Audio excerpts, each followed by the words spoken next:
Huwag mo muna i-scroll. Ipagpe-pray muna kita. Huwag kang mapanggap na okay ka. For sure, mayroon kang nararamdaman na problema. Mayroon kang nararanasan na pagsubok sa buhay mo ngayon. Kaya hayaan mo ipag-pray kita sa oras na ito. Let's pray.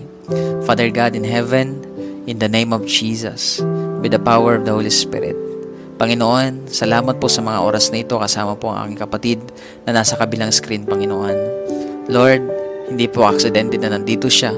Hindi aksidente, Panginoon, na pinapanalangin ko siya sa oras na ito. Huwag mo hayaan na magpanggap siya na okay lang siya, Panginoon, kahit may problema siya, kahit may mga dinaramdam siya, Panginoon. Alam mo po yung mga bagay na yan na hindi nagpapa-okay sa kanya, yung mga bagay na nagpapabigat sa kanya, na nakikita mo lahat yan, Panginoon.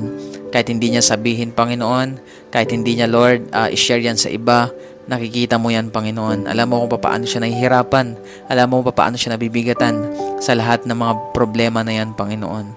Kaya naman, Lord, akin po siyang pinagkakatiwala sa inyo. Bigyan mo siya, Panginoon o God, ng puso na nagpapakumbaba sa inyong harapan, na handa niyang i-lay down lahat, isuko lahat sa inyo, Panginoon o God, dahil hindi po niya kaya, Lord, na mag-isa. Hindi niya kaya, Lord, na harapin yung pagsubok, yung problema na yan, nang siya lang, Panginoon. Kailangan kanya, Panginoon, sa kanyang buhay. Kailangan ka po niya, Panginoon o God. Kaya right now, Lord, akin po pinapanalangin ng taong ito, bigyan mo siya, Panginoon, ng kalakasan. Bigyan mo siya, Lord, ng kapayapaan na galing sa inyo. Bigyan mo siya, Panginoon o God, ng pananampalataya. Dagdagan mo ang kanyang pananampalataya sa inyo, Panginoon, na lahat ng bagay ay kaya mong gawin. Na sabi niya sarili niya, Panginoon, ang hirap ng mga pinagdadaanan ko ngayon, ang tindi ng pagsubok ko ngayon, kaya ko pa kaya? Panginoon, tinanong niya sa sarili niya, ito, Lord God, kaya ko pa kaya itong harapin? Hanggang kailan kaya itong pagsubok, itong problema na to? Right now, Lord, ipakita mo sa kanya na ikaw ang Diyos na tapat. Ikaw ang Diyos, Lord God, na dakila, makapangyarihan.